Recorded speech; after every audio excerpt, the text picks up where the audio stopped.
అంశం పేరు దేవుని కోసము నాటి కాలంలో ఉన్న భక్తులు ఏమి వదులుకున్నారు. ఇందులో భాగంగా హెబ్రీలకు రాసిన పత్రిక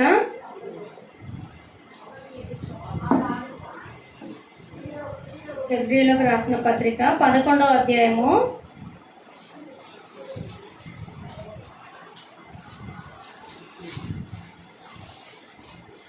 24వ వచనం.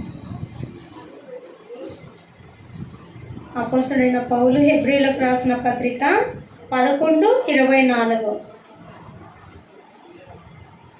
తీసారమ్మా అందరూ? మోషే పెద్దవాడైనప్పుడు విశ్వాసమును బట్టి ఐగుప్తు ధనము కంటే క్రీస్తు విషయమైన నింద గొప్ప భాగ్యమని ఎంచుకొని అల్పకాలము పాప భోగం అనుభవించుట కంటే దేవుని ప్రజలతో శ్రమ అనుభవించుట మేలని యోచించి ఫరో కుమార్తె యొక్క కుమారుడని అనిపించుకొనుటకు ఒప్పుకొనలేదు. ఇక్కడున్న విషయం అంతా మనకందరికీ తెలిసిన విషయమే కదమ్మా. మోషే ఆయన విశ్వాసాన్ని బట్టి ఐగుప్తు ధనము కంటే క్రీస్తు విషయమైన నింద గొప్ప భాగ్యం అని ఎంచుకున్నాడంట. అంతేకాకుండా అల్పకాలం పాపభోగము అనుభవించడం కంటే దేవుని ప్రజలతో శ్రమ అనుభవించుట మేలు అని మోషే గారు తన జీవితంలో ఆ నిర్ణయం తీసుకున్నారు. దేవుని ప్రజల్ని అంటే ఇశ్రాయేలులని ఐగుప్తు దేశం నుండి ఆ ఒక బానిసత్వ బ్రతుకు నుండి విడిపించాలంటే ఆయనకు ఎన్నో శ్రమలు వస్తాయి కదమ్మా. ఐగుప్తు దేశానికి ఉన్నటువంటి ఫరో గారు ఉన్నారు కదా, ఆయన కింద చేస్తున్నటువంటి ఒక మనుషులని ఇశ్రాయేల్ అందరినీ పంపించడానికి ఆయనకి ఏమాత్రం కూడా ఇష్టం లేదు. అయినప్పటికీ దేవుడు చెప్పిన ప్రకారముగా మోషే గారు ఆ ఒక్క ఇశ్రాయేలీల ప్రజలతో అంటే దేవుని ప్రజలతో శ్రమ అనుభవించడం మేలని యోచించాడు. కాబట్టి ఆయన యొక్క స్థితి ఏంటిది? ఫరో కుమార్తె యొక్క కుమారుడు అంటే ఆయన రాజాధికారం కలిగినటువంటి స్థితి ఆయనది. ఆయన ఆ సుఖభోగము అనుభవించడం కంటే దేవుని ప్రజలతో శ్రమ అనుభవించడమే మేలు అనుకున్నాడంట. అంటే దేవుని కొరకు ఆయనకు ఉన్నటువంటి సుఖము భోగము అన్ని విడిచిపెట్టుకొని అది నాకు క్రీస్తు కొరకు దేవుని కొరకు నేను ఆయన విషయమై నింద గొప్ప భాగ్యమని ఎంచుకొని ఆయన దేవుని ప్రజలతో శ్రమ అనుభవించడానికే ఇష్టపడ్డాడంట. మరి మోషే గారు తీసుకున్నటువంటి నిర్ణయం ప్రకారంగా నేటి కాలంలో ఉన్నటువంటి క్రైస్తవులమైనటువంటి మనము దేవుని కొరకు ఇటువంటి ఆలోచన చేసే వారంగా ఉన్నామో లేదో మోషే గారి ద్వారా మనము ఆలోచన చేస్తే అర్థమవుతుంది కదమ్మా. దేవుని కొరకు దేవుని ప్రజల కొరకు అంటే దేవుని రాజ్యాన్ని అంటే అనేక మందిని నీతి మార్గంలో నడిపించడం విషయంలోనూ సువార్త పని విషయంలోనూ దేవుని విషయంలోనూ మనకున్నటువంటి ఇప్పుడు ఎగ్జాంపుల్గా మీరున్నారమ్మా, ఈ సమయం ముందు బాగా రెస్ట్ తీసుకోవచ్చు మీరు అనుకుంటే, కానీ దేవుని కొరకు మీరు దాన్ని ఆ సుఖాన్ని పక్కన పెట్టి దేవుని మాటలు కొద్దిగైనా విని నేర్చుకుందాము అని వచ్చి ఉన్నారు దేవుని పని కొరకు. దేవుడు ఆయనకు ఒక బాధ్యత అప్పగించాడు కదా. ఆయన అరణ్యంలో ఉన్నప్పుడు ఆయనకు పొదచాటున దేవుడు ఏమని చెప్పాడు? నీవు నా ప్రజల్ని విడిపించడానికి నేను నిన్ను నాయకునిగా ఏర్పరచుకుంటున్నాను అంటే ఫస్ట్ ఏమో అంటాడు, నేను నోటి మాంద్యం కలిగిన వాడను, నా చేత ఇది సాధ్యమవుతుందా అని ఫస్ట్ అలా చెప్తాడు. కానీ దేవునికి తర్వాత దేవుడు చెప్పిన మాటలకు విధేయత చూపించి ఫరో రాజుకే ఎదురాడడం ఆయనకి తెలుసమ్మా. రాజుకు ఎదురాడితే మరణమే, ఇంకా మరేముండదు. రాజుకు ఎదురాడాడు అనుకోండి, ఏ మనిషి అయినా ఎదురు చెప్పాడు అనుకోండి, ఏ విషయానికైనా వ్యతిరేకముగా వారికి మరణమే నిశ్చయం. కానీ దేన్ని లెక్క చేయలేదు మోషే గారు.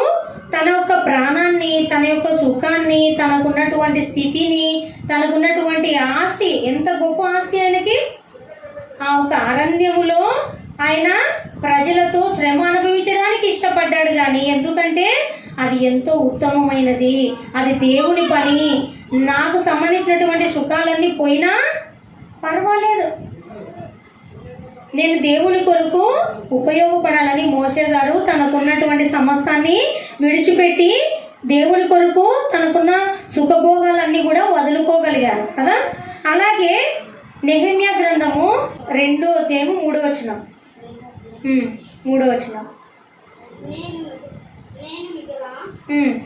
నేను మిగుల భయపడి రాజు చిరంజీవి యగునుగాక, నా పితరుల సమాధులుండు పట్టణము పాడైపోయి దాని గుమ్మములను అగ్ని చేత కాల్చబడి ఉండగా నాకు దుఃఖముఖము లేకపోవునా అని రాజుతో అంటిని.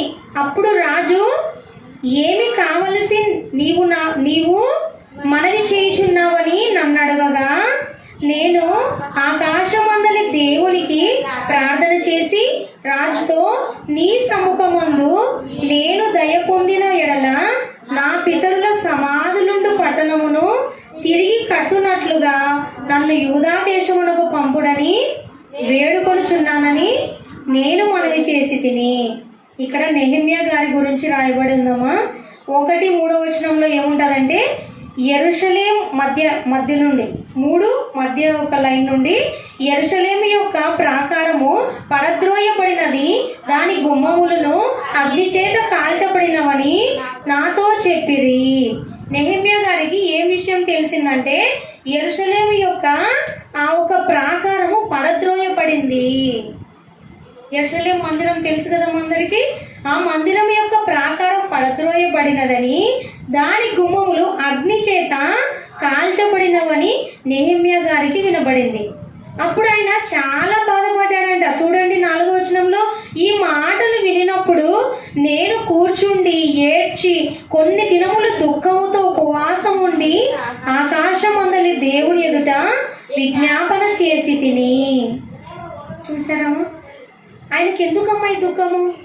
ఎందుకు ఈ దుఃఖము అంటే, దేవుని మందిరము, యెరూషలేము మందిరము పాడైపోయింది, దాని గుమ్మములు కాల్చివేయబడ్డాయని నెహెమ్యా గారు బాధపడుతున్నారు, దుఃఖపడుతున్నారు. ఆ సందర్భం ఇప్పుడు మనము నెహెమ్యా 2:3లో చదివిన ప్రకారంగా రాజు ఎదుట ఆయన ఒక దుఃఖము, రాజు ఆయనను చూస్తే కనుక్కున్నాడంట.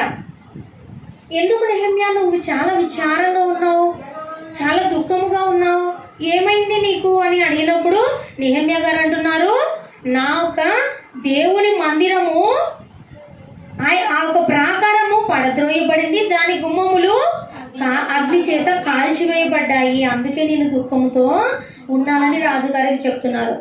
మరి నీ దుఃఖము నివారణ అవ్వాలంటే, నీ దుఃఖము తగ్గాలంటే నేనేం చేయాలి నెహెమ్యా అని అడుగుతున్నారు రాజుగారు. నీ దుఃఖము నేను తగ్గించాలంటే నేనేం చేయాలి? ఎంత చక్కగా అవి నెహెమ్యా గారిని అర్థం చేసుకున్నారు కదా. ఆయన చూసిన అర్థం చేసుకోవడమే గగనం రాజులు కదమ్మా. ఆయన దగ్గర సేవ చేస్తున్న వ్యక్తి కదా నెహెమ్యా గారు. ఆ రాజుగారు ఆయన ద్రాక్ష రసం తాగాలనుకోండి, ఫస్ట్ నెహెమ్యా గారు తాగి రాజుగారికి ఇవ్వాలి. అంటే అందులో ఏమైనా ఉంటే, కీడు కలిగించేది ఏమైనా ఉంటే రాజుగారికి ప్రాణహాని జరగకుండా నెహెమ్యా గారు తాగి రాజుగారికి ఇవ్వాలి. ఆ సేవలో ఉన్నటువంటి వ్యక్తిని రాజుగారు గ్రహించడం చాలా ఆశ్చర్యం కదా. గ్రహించగలిగాడు. మళ్ళీ ఆ గ్రహించడమే కాదు, మళ్ళీ నెహెమ్యా గారికి అడిగాడు, ఎందుకు నువ్వు బాధపడుతున్నావు? ఈ విధంగా అడిగే విధంగా ఆయన రాజుగారి దగ్గర అంత మంచిగా, నీతిగా, న్యాయముగా నెహెమ్యా గారు నడుచుకున్నారు కాబట్టి ఆయనకున్న మనసును బట్టి రాజుగారు, ఆయన నీకు దుఃఖాన్ని పోగొట్టాలంటే నేను ఏం చేయాలి నెహెమ్యా? ఇలాగ అడగలుగుతున్నారమ్మా. మనం పనిచేసే చోట, మనం ఎక్కడైతే పని చేస్తున్నామో మన పైన ఉన్నటువంటి వారు మనల్ని చూసి మనకున్న సమస్య చెప్పుకుంటేనే వినరు, మన పైన ఉండేటువంటి వారు కదా. స్కూల్లో కొంతమంది పిల్లలు కూడా టీచర్స్కి ఏమైనా చెప్పారనుకోండి, మీ పేరెంట్స్ని తీసుకొచ్చి నాకు చెప్పించండి అప్పుడు నమ్ముతామంటున్నారు పిల్లల్ని. చూస్తున్నారా? టీచర్స్ నమ్మడం లేదు. ఎక్కడైనా జాబ్ చేస్తున్నారు అనుకోండి, సార్ నాకు పలానా లీవ్ కావాలి కదా, పలానా లీవ్ కావాలి సార్ నాకు ఈరోజు, మాకు పలానా వారం మరణించారనో లేదా మా ఇంట్లో ఎవరికైనా బాగాలేదనో ఎవరైనా చెప్పారనుకోండి, ఇన్ఛార్జీలు సైతము ఆ డ్యూటీ చేసేటువంటి వ్యక్తుల్ని నమ్మడం లేదు. నిజమేనా కాదా అని అనుమానంగా చూస్తున్నారు. ఎందుకంటే కొన్నిసార్లు నిజంగానే అబద్ధం చెప్పింటారు వాళ్ళు. ఎప్పుడో ఒకసారి నిజం చెప్తే వాళ్ళు నమ్మరు కదా. కాబట్టి కానీ ఆ విధంగా లేడు నెహెమ్యా, నమ్మకముగా ఉన్నాడు. రాజుగారి దగ్గర ఎలా ఉన్నాడు నెహెమ్యా? నమ్మకాన్ని సంపాదించుకున్నాడు. ఆయనను బాధను గుర్తించడమే కాదు, నెహెమ్యా గారిని నీ బాధను తగ్గించాలంటే నేను ఏం చేయాలని రాజు అడుగుతాడా? ఈయన అడగాలి, నెహెమ్యా గారు అడగాలి, నాకు పలానా బాధ ఉంది రాజుగారు, నాకు పలానా దాంట్లో అవకాశం ఇవ్వండి అని అడగాలి. అడగక ముందుకే గమనించి నెహెమ్యా గారికి నీ బాధను తగ్గించాలంటే నేను ఏం చేయాలి అని రాజుగారు నెహెమ్యాని అడుగుతున్నారంటే నెహెమ్యా గుణం ఆలోచించండి. ఎంత న్యాయముగా, ఎంత కరెక్ట్గా, నమ్మకముగా ఆయన రాజుగారి దగ్గర పేరు సంపాదించాడో అలాగే మనం కూడా మన అధికారుల దగ్గర నమ్మకాన్ని సంపాదించుకునే వారంగా ఉండాలి. ప్రతి ఒక్కరి దగ్గర మనము నమ్మకం కలిగి ఉండాలి. మన ఇంట్లో ప్రతి ఒక్కరూ మనల్ని ఎంతవరకు నమ్ముతున్నారు? పిల్లలు మనల్ని నమ్మగలుగుతున్నారా?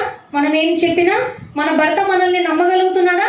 మన తల్లిదండ్రులు, మన అన్నదమ్ములు, బంధువులు మనం ఏమైనా ఒక విషయం చెప్పినప్పుడు దాన్ని నమ్మేటట్లుగా మన జీవిత విధానం ఉంటుందా?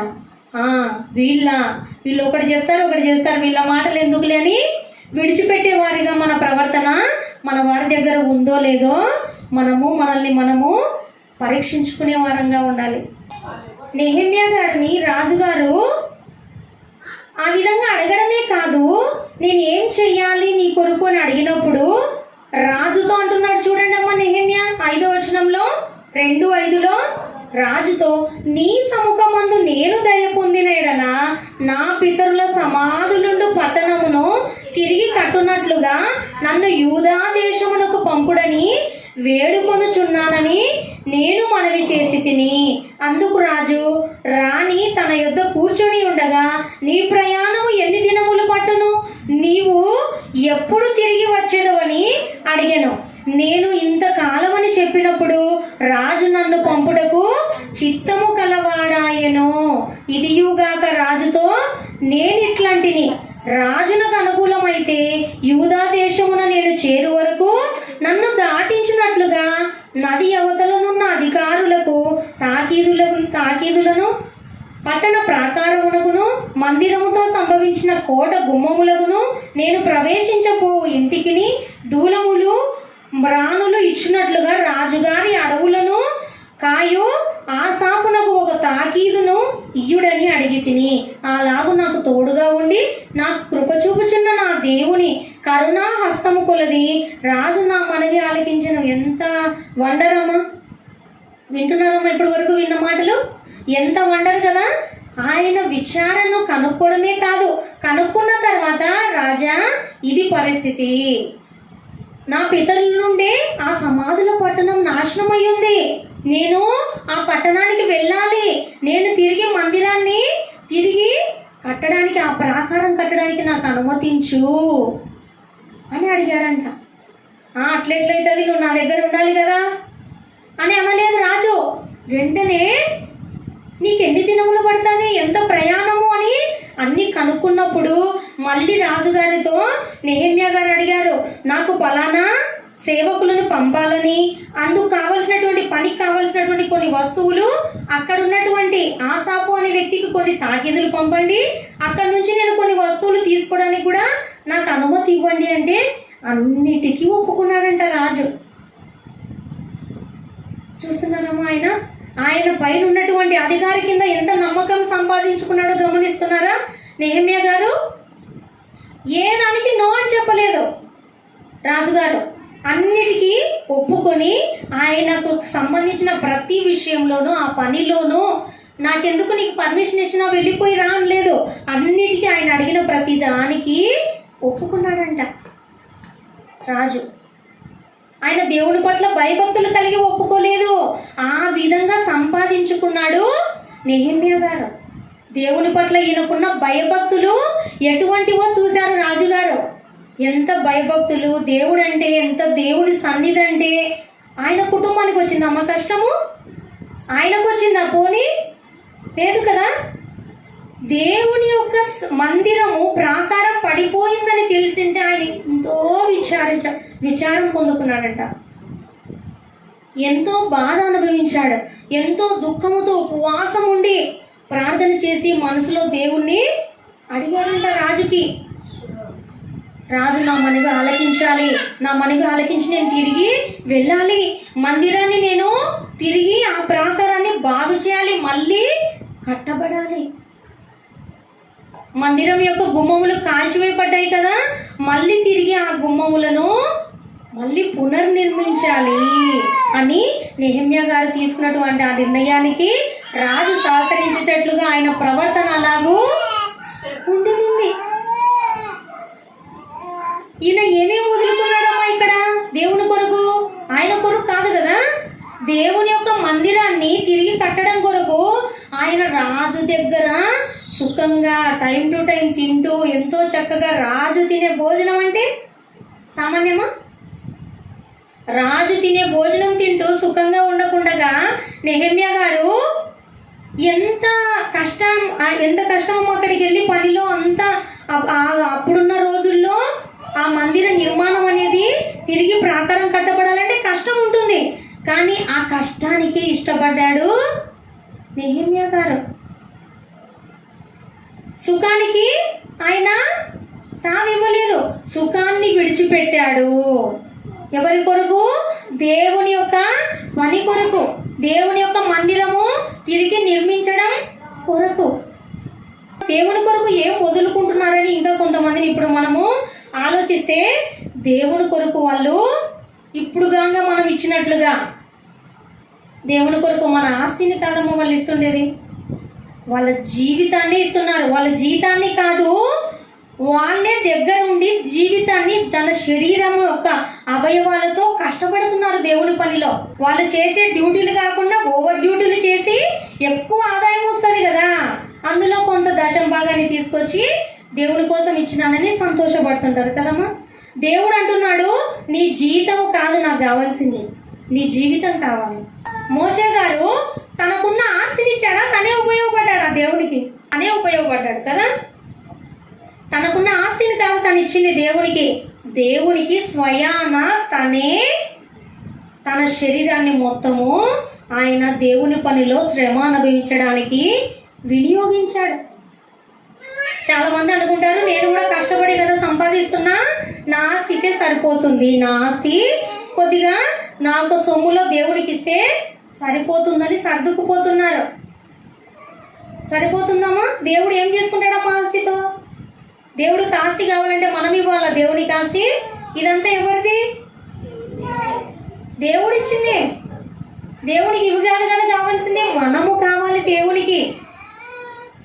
నీవు నేను దేవుని కొరకు బ్రతకాలి. దేవుని బిడ్డగా ఫస్ట్ ఆఫ్ ఆల్ మనము నీతిగా బ్రతకాలి. ఆ తర్వాత అనేక మంది కొరకు మనము బ్రతకాలి. మన శరీర అవయవాలను సజీవ యాగముగా దేవుని కొరకు వినియోగించాలి. మన ఇంట్లో ఉన్న సొమ్ము కాదు దేవునికి కావాల్సింది, మనమే కావాలి. మన జీతం కాదు కావాల్సింది దేవునికి, మన జీవితం కావాలి. అదే అంటున్నాడు దేవుడు. వీళ్ళందరూ కూడా అదే చేశారు. మోషే గారు అదే చేశారు, నెహెమ్యా గారు అదే చేశారు. నెహెమ్యా గారు అనుకుంటే ఇంకా ఎవరినైనా మనుషులు పెట్టించి, రాజుగారు నాకు ఇంత ధనం ఇవ్వండి, నేను మీ దగ్గరే ఉంటాను, వాళ్ళకి ధనం పంపించేస్తానంటే ఇవ్వరా ధనము? ఆయనను పంపించడమే కాకుండా హెల్ప్ చేసినారు రాజుగారు. అటువంటిది ధనం ఒక్కటి ఇవ్వండి అంటే ఇవ్వరా? ఇస్తారు. నేనే వెళ్ళి దేవుని ఒక ఆ పనులలో దగ్గరుండి దేవుని పనిని చెయ్యాలి.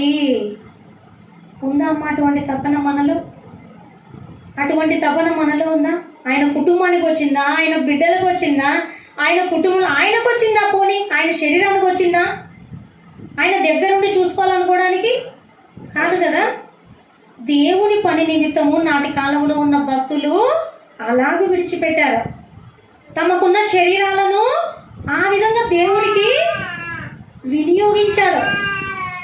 అందుకే దేవుడు మాట్లాడుతున్నారు, మనము కూడా ఆ కాలంలో ఉన్న భక్తుల వలె మన శరీరాలను, మన యొక్క జీవితాన్ని, మన యొక్క సమయాన్ని దేవుని కొరకు వినియోగించే వారంగా ఉండాలి. మరొక చోట చూద్దామమ్మా. మొదటి రాజులు 19:19 కదా, చదవండమ్మా. ఏలియా అచ్చట నుండి పోయిన తర్వాత అతనికి షాపాతు కుమారుడైన ఎలీషా కనబడెను. ఎవరికి కనబడ్డారంట? ఏలియాకు ఎలీషా కనబడ్డాడు. తర్వాత అతడు తన ముందరనున్న 12 అరకల ఎడ్ల చేత, తెలుసు కదమ్మా ఎడ్లు అంటే, దుక్కి దున్నించుచు 12వ అరక తాను తోలుచుండెను. ఏలియా అతని చేరబోయి తన దుప్పటి అతని మీద వేయగా అతడు ఎడ్లను విడిచి ఏలియా వెంట పరిగెత్తి, నేను పోయి నా తల్లిదండ్రులను ముద్దు పెట్టుకొని తిరిగి వచ్చి నిన్ను వెంబడించదనని చెప్పి అతనిని సెలవడగా అతడు, పోయి రమ్ము, నా వలన నీకు నిర్బంధము లేదని చెప్పాను. ఇక్కడ అంశం అర్థమవుతుందమ్మా. ఎలీషా ఉండే ప్లేస్ లోకి ఏలియా గారు వచ్చారు. అక్కడ వ్యవసాయం చేస్తున్నారు. ఎవరు? ఎలీషా చేస్తున్నారు. ఏలియా గారు ప్రవక్తనే.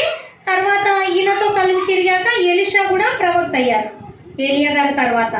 అయితే ప్రవక్త కాకముందుకు ఈయన వ్యవసాయం చేస్తున్నారు ఎలీషా గారు.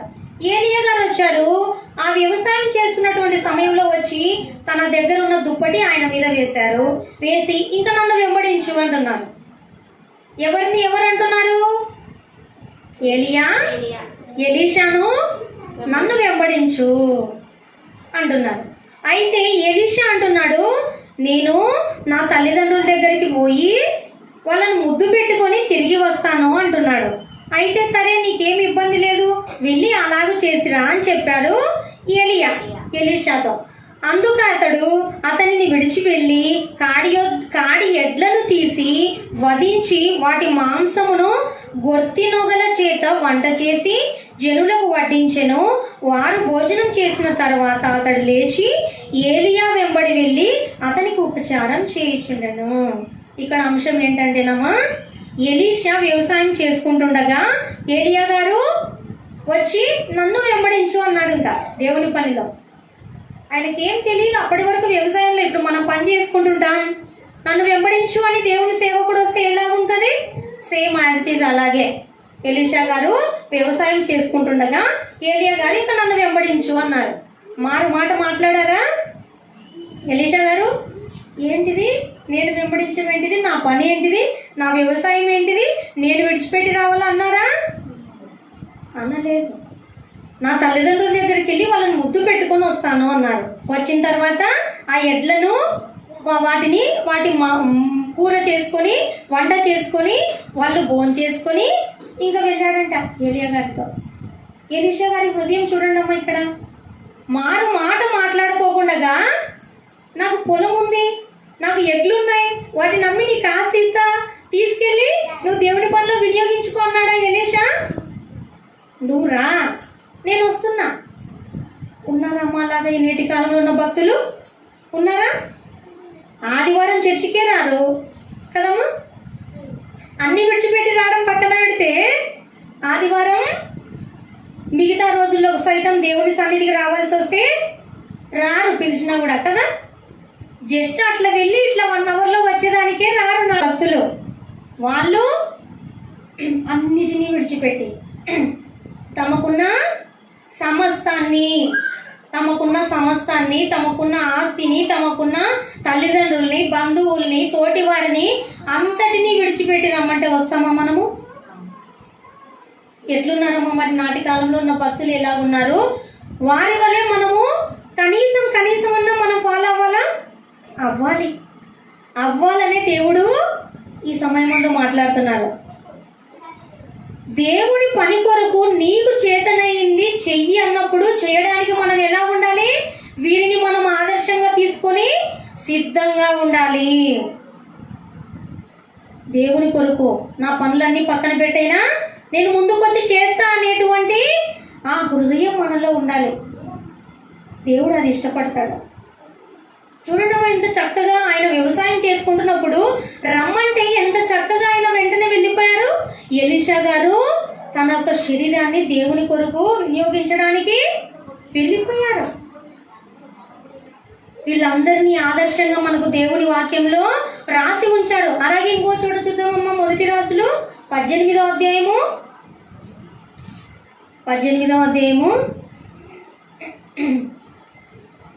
ఇక్కడ ఈ అధ్యాయం మొత్తం చదివితే మనకు అర్థమవుతుంది. 13 నుండి చదవండి, లేదంటే 12 నుండి చదవండి. ఇక్కడ అంశం ఏంటిదంటేనమ్మా, ఆహాబు రాజు ఏలియా గారి మధ్యలో ఉన్నటువంటి విషయం. ఆహాబు రాజు ఆయన ఈ ఏలియా ప్రవక్తని చంపించాలనే ఆలోచనలో వాళ్ళ భార్య మాటలు విని, ఆహాబు ఇశ్రాయేళ్ల పక్షాన ఉన్నటువంటి రాజు, ఇశ్రాయేళ్ల పక్షాన ఉన్నాడు కాబట్టి ఈయన ఎవరిని ఆరాధించాలి?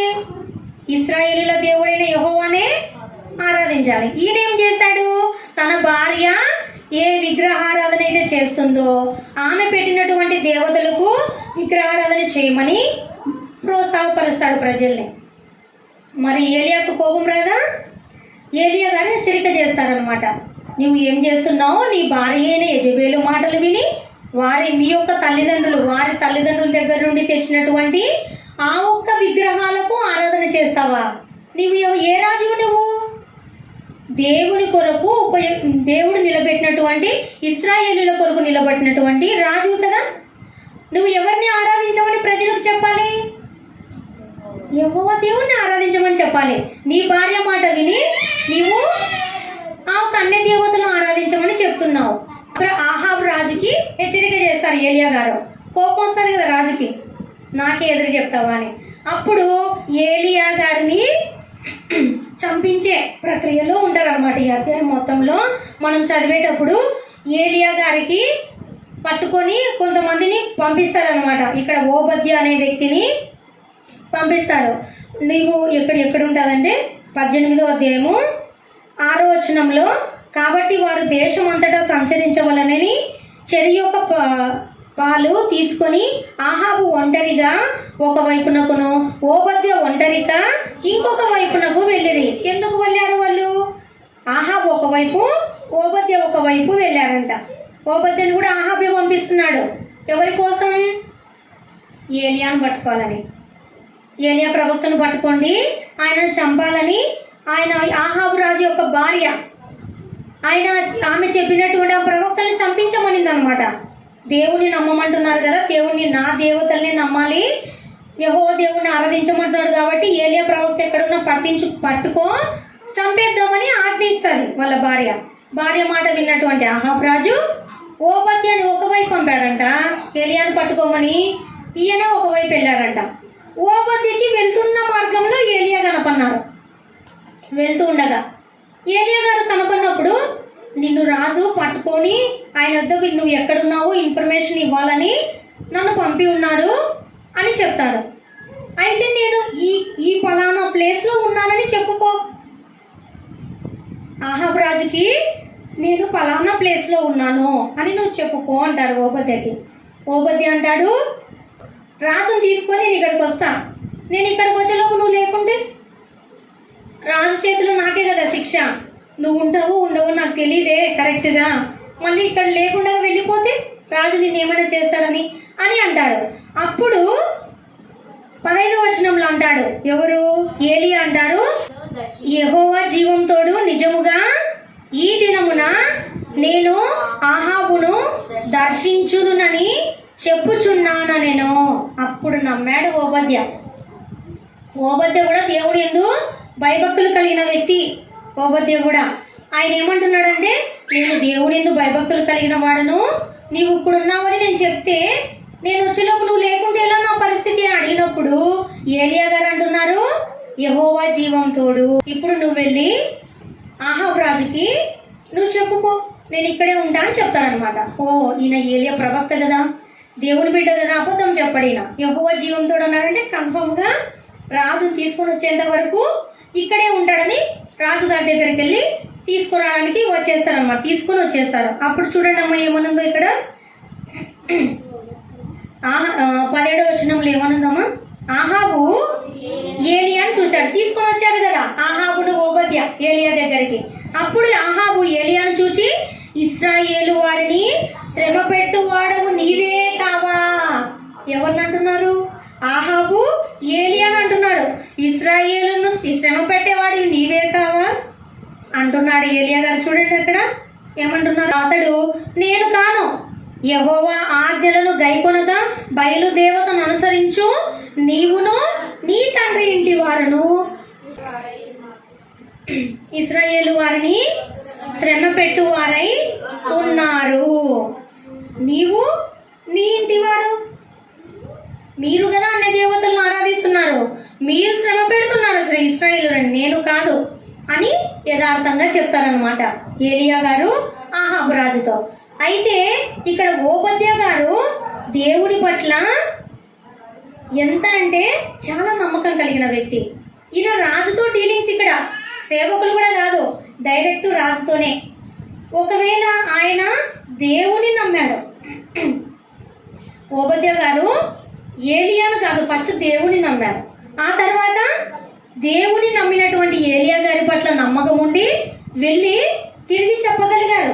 ఒకవేళ ఆయన అనుకోవచ్చు కదా, ఆల్రెడీ మరణానికి అప్పగించాలని ఏలియా కొరకు వెతుకుతున్నారు ఆహాబు గారు.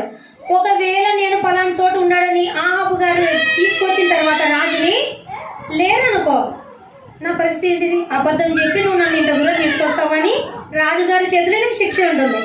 కానీ ఆ శిక్షని ఈయన ఏమాత్రం లక్ష్య పెట్టలేదు. ఏలియా గారు చెప్పినట్లుగా చేశారు. మరణానికి శిక్షకి ఆయన నాకు శిక్ష వస్తుంది కదా, నేను ఒకవేళ అబద్ధమైతే ఈయన వెళ్ళిపోతే అని భయపడకుండా ధైర్యముగా దేవుని పట్ల నమ్మకం కలిగి ధైర్యముగా వెళ్ళి రాజుగారికి చెప్పగలిగారు. అంటే తనకి ఏ శిక్ష వచ్చినా పర్వాలేదు, ఎందుకంటే ఏలియా గారు ఆహాబు గారికి హెచ్చరిక చేయాలి, నువ్వు ఏం తప్పు చేస్తున్నావు అని. ఆ హెచ్చరిక చేయడం కొరకు ఆహాబు గారికి ఈయనకి ఏ శిక్ష రావడానికైనా వెనుకంజ వేయలేదు.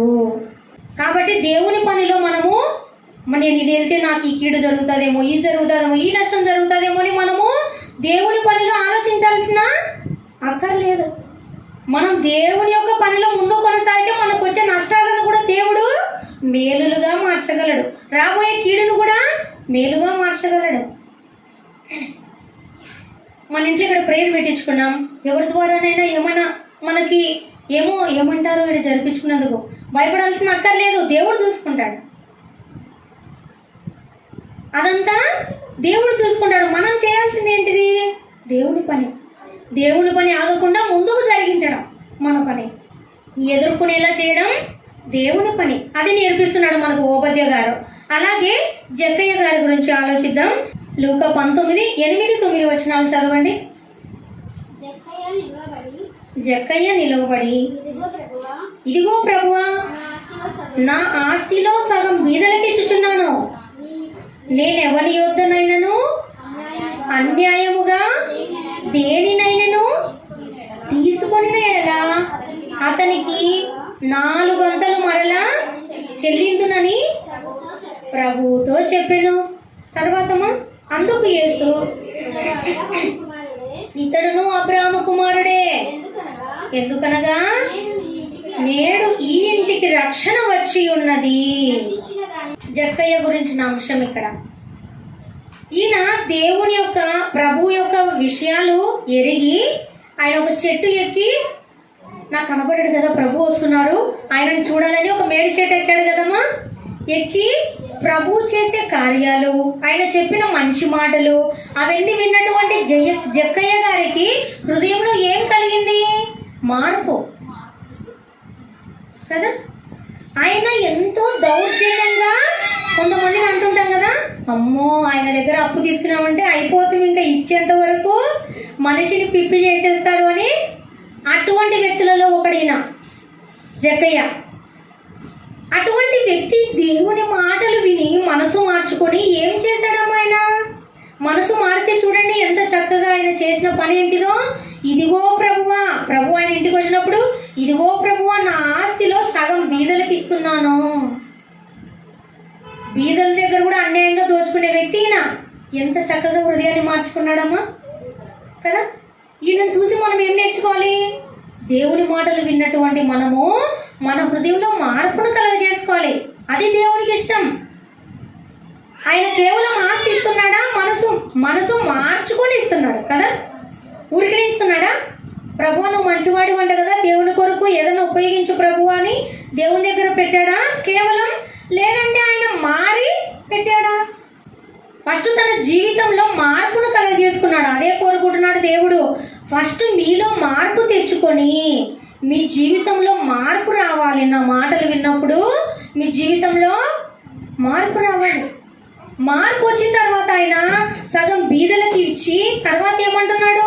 నేను ఎవరి దగ్గర అన్యాయంగా దేన్నైనా తీసుకుంటే అతనికి 4 వంతులు మరలా చెల్లిస్తాడంట. అన్యాయంగా తీసుకునేదానికి ఎంత చక్కగా మనసు మార్చుకున్నాడు. అప్పుడు ప్రభు అంటున్నాడు, ఈయన కూడా అబ్రహాము కుమారుడే, ఈయనకు ఈ ఇంటికి రక్షణ వచ్చి ఉన్నది. ఈయన ఏది ముఖ్యమైనదో గమనించాడు. తెలియనంత వరకు అన్యాయంగా బ్రతికాడు. తెలిసిన తర్వాత ఇది ముఖ్యం కాదు, ఆస్తి ముఖ్యం కాదు, ఈ ఆస్తిని వ్యయపరిచి నేను పరలోకంలో ఆస్తిని సంపాదించుకోవాలి, పరలోకంలో నేను స్థలాన్ని సంపాదించుకోవాలి, నేను నా మనసు మార్చుకొని నిత్య జీవానికి వెళ్ళే విధంగా బ్రతకాలి. అది తెలుసుకున్నాడు. ఆస్తి కాదు ముఖ్యం. ఈ కాలంలో ఆస్తి ముఖ్యం అనుకుంటున్నారు, స్థలం ముఖ్యం అనుకుంటున్నారు, ఎంతో సంపాదించుకోవడం ముఖ్యం అనుకుంటున్నారు. అన్నిటినీ ఇంకో చోట చూస్తే మనకు తెలుస్తుంది. బర్నబా గారి గురించి చూడండి అమ్మా. అపోస్తల కార్యంలో, అపోస్తల కార్యాలు 4వ అధ్యాయము 36. అపోస్తల కార్యాలు 4:36. కుప్రలో పుట్టిన లేవీయుడగు యోసేపు అను ఒకడుండెను. ఇతనికి అపోస్తలులు హెచ్చరిక పుత్రుడు అని అర్థమిచ్చు బర్నబా అని పేరు పెట్టి ఉండిరి. ఇతడు భూమి కలవాడై ఉండి దానిని అమ్మి దాని వెల తెచ్చి అపోస్తలుల పాదాల యొద్ద పెట్టెను. ఎవరమ్మా ఇక్కడ? బర్నబా అనే వ్యక్తి. ఆయనకి అపోస్తలులు ఆ పేరు పెట్టినాడంట. హెచ్చరిక పుత్రుడు అని అర్థం ఇస్తాడంట. బర్నబా అంటే అర్థం ఏంటిది? హెచ్చరిక పుత్రుడు. ఆ బర్నబా అనే వ్యక్తికి భూమి ఉండిందంట. ఆ భూమిని అమ్మి ఏం చేశాడంట? దాని వెల తెచ్చి ఆయన ఏం చేశాడు? అపోస్తలుల పాదాల దగ్గర పెట్టాడంట. నాటి కాలంలో దేవుడి కొరకు ఎంతగానో ఉపయోగపడ్డారు కదా అపోస్తలులందరూ కూడా. దేవుడి కొరకు మరణించారు. పౌలు గారు వీళ్ళందరూ కూడాను వాళ్ళ పాదాల యొద్ద పెట్టారంట వచ్చి. అవసరం అమ్మాయికి? వాళ్ళు అడిగారా? అడగలేదు. ఆయన ఏం తెలుసుకున్నాడో తెలుసా? నాకు ఈ భూమి కాదు, ఈ భూమి నమ్మి దేవుని నేను రక్షించబడ్డాను. నేను అనేక మందిని రక్షించాలంటే అనేక మంది కూడా ఈ భూమి పైన ఎప్పుడు ఉండరు కదా, తిరిగి వెళ్ళాలి కదా. అక్కడ మనం సంపాదించుకోవాలి. ఆయన నమ్మాడు కాబట్టి ఆయన దేన్ని వదులుకున్నాడమ్మా? భూమిని. ఈ లోకంలో భూమిని వదులుకొని పరలోకంలో సంపాదించుకున్నాడు ఆయన స్థలాన్ని. ఈ లోకంలో ఏమైనా సరే మనం వదులుకొని దేవుని కొరకు వదులుకునే వారంగా ఉంటే అవి మనం 100 ఫలం అంట పొందుకునేది. 100 ఫలము. మనం ఎవరికైనా వడ్డీకి ఇచ్చామనుకోండి 100కు 1 రూపాయి కదా. కానీ మనం ఇక్కడ 1 రూపాయి దేవుని కొరకు ఖర్చు పెడితే 100 రూపాయలు ఇస్తాడంట దేవుడు పరలోకంలో. దేవుని కొరకు మనం 1 గంట సమయం వెచ్చిస్తే మనం అక్కడ ఎంతో సంతోషాన్ని అనుభవించగలము. మనం దేవుని కొరకు కొంచెమే మనం ఖర్చు చేస్తే దేవుడు మనకి 100 రెట్టింపు ఆశీర్వాదాన్ని దాచి ఉంచుతాడంట. అందుకే దేవుని ఆశీర్వాదాలు అలా ఉంటాయి కాబట్టి ఎంతో మంది ఈ విధంగా దేవుని కొరకు ఎన్నో వదులుకున్న వారు ఉన్నారు. తమ జీవితంలో మార్పును కలగజేసుకొని వదులుకోవాలి. ఆలోచిస్తున్నారమ్మా? ఈ మాటలు వింటున్నప్పుడు దేవుని కొరకు మనము కేవలం ఇచ్చేవారుగా కాదు, మన హృదయంలో మార్పు తెచ్చుకొని ఇంకొంతమంది మారడం కొరకు మనము మన దగ్గర ఉన్నటువంటి దాన్నే, లేనిదాన్ని కాదు, మన దగ్గర ఉన్నంతలో దేవుని కొరకు వేపరిచే వారంగా ఉండాలనే దేవుని మాటలు వాక్యానుసారంగా మనకి దినమున మాట్లాడుతున్నారు కదమ్మా దేవుడు. వాక్యానుసారంగా చూడండి ఇంకో చోట లూకా 5:27 చూసి చదవండి అమ్మా. 5:27. అటు పిమ్మట ఆయన బయలుదేరి లేవి అను ఒక సుంకరి సుంకపు మెట్టునొద్ద కూర్చుని ఉండుట చూచి నన్ను వెంబడించుమని అతనితో చెప్పగా అతడు సమస్తమును విడిచిపెట్టి లేచి ఆయనను వెంబడించెను. చూసారమ్మా, ఇక్కడ సమస్తాన్ని విడిచిపెట్టి లేవి అను ఒక సుంకరి, ఆయన సుంకరి అంటే పన్నులు వసూలు చేసేవాడు, ఆయనని నువ్వు నన్ను వెంబడించు అన్నాడంట ప్రభు మత్తయ్య గారిని. వెంబడించు అంటే వెంటనే మాట మాట్లాడలేదు, వెళ్ళిపోయాడంట. దేవుడు పిలిస్తే మనము దేవుని కొరకు అలా వెళ్ళే వారంగా ఉండాలనే దేవుని మాటలు ఈ దినమున మనతో మాట్లాడుతున్నారు కదమ్మా దేవుడు. దేవుడి మాట ద్వారా హెచ్చరిక చేస్తున్నాడు ఈ దినమున. వారు ఎవరైనా సరే నాటి కాలంలో ఉన్న భక్తులు, పౌలు గారు కూడా చాలా చక్కగా అమ్మా దేవుని విషయంలో ఎంతగా వ్యయపరిచారంటే ఒకసారి చూడండి అమ్మా. ఫిలిప్పీలకు రాసిన పత్రిక, వాళ్ళు సమస్తాన్ని విడిచిపెట్టారమ్మా. సమస్తాన్ని విడిచిపెట్టే దేవుని వెంబడించారు. ఇప్పుడు వరకు చదివినటువంటి వాక్యాధారంగా ఫిలిప్పి 1:21.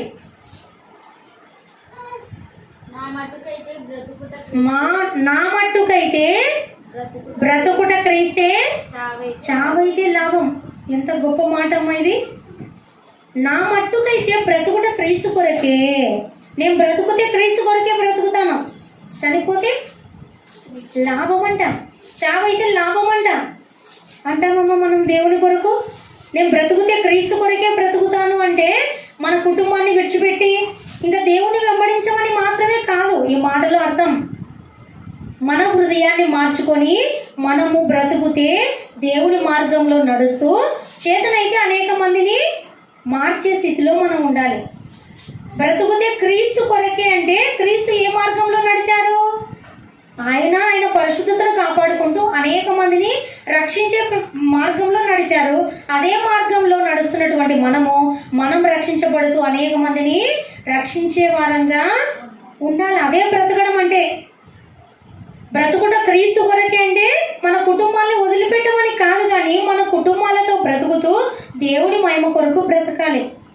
బ్రతుకుట క్రీస్తు కొరకే, చావైతే లాభం. ఎందుకంటే నేను బ్రతికాను కదా దేవుని కొరకు, కాబట్టి నేను చనిపోతే దేవుని చెంతకు వెళ్తాను, అందుకే లాభం అంటున్నారు అక్కడ. అపోస్తలుడైన పౌలు కొరింథీయులకు రాసిన 2వ పత్రిక 11వ అధ్యాయము 23 నుండి చదవండి అమ్మా.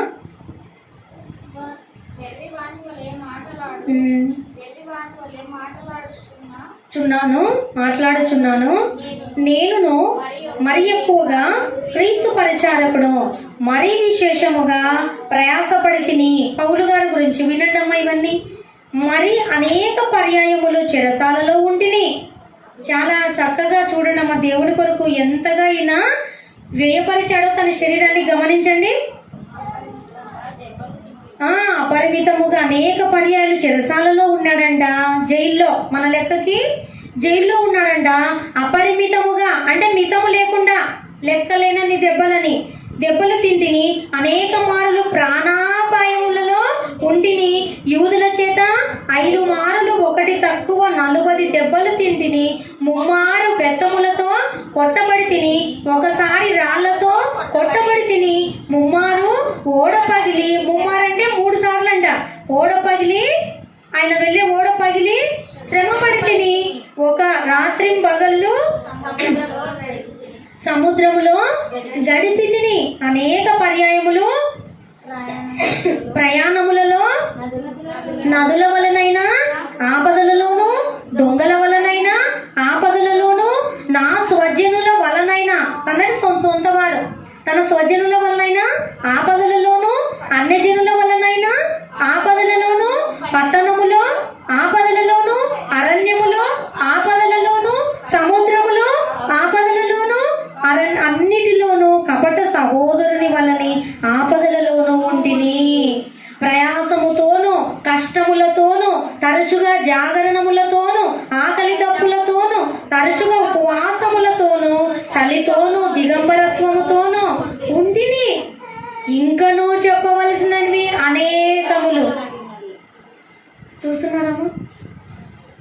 చదవడానికే మనకి ఆయాసం వచ్చేటట్లుంది కదా కదా.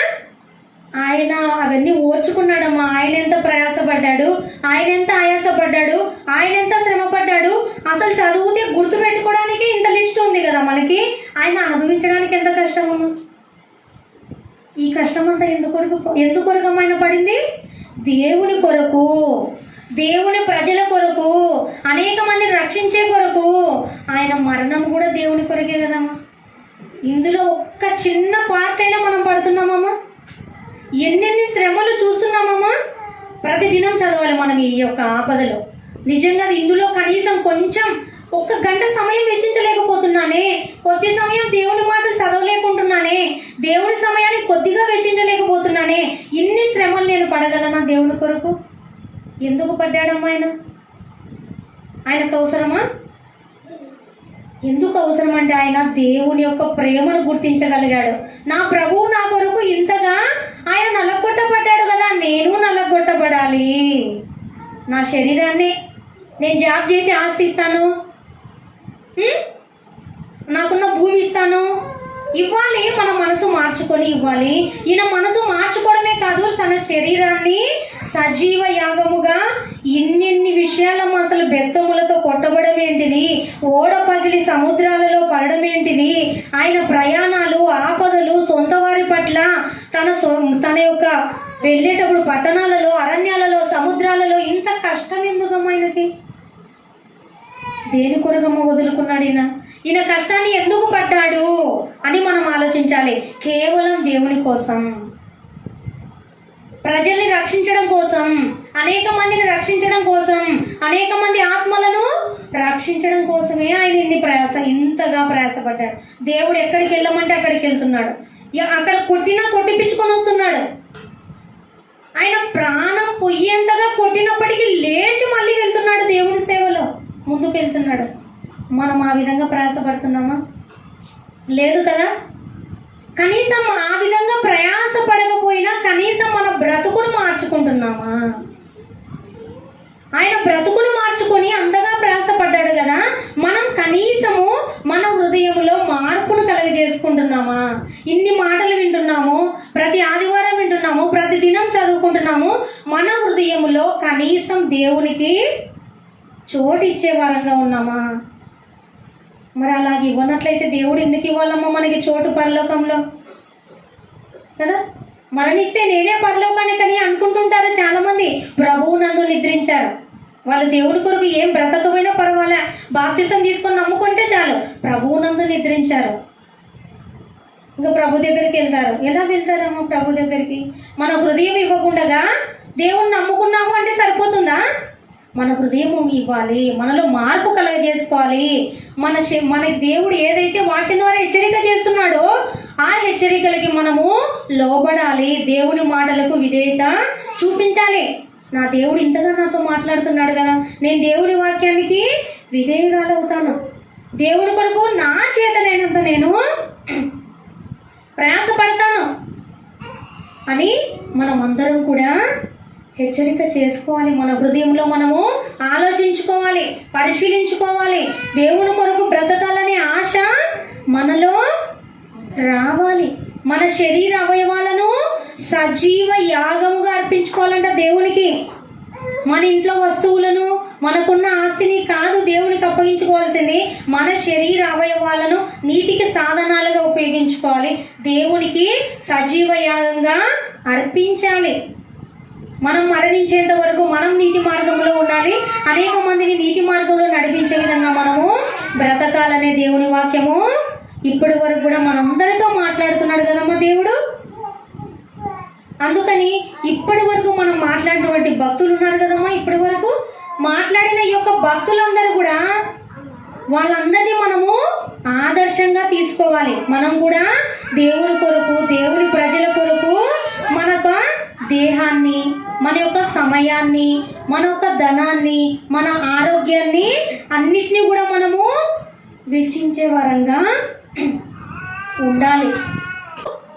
మన యొక్క దేహాన్ని దేవునికి సజీవ యాగముగా అర్పించుకునేలా మన జీవితం ఉండేటట్లుగా దేవుని యొక్క కృపా కాపుదల మనందరికీ కూడా తోడై ఉండును గాక. ఆమేన్.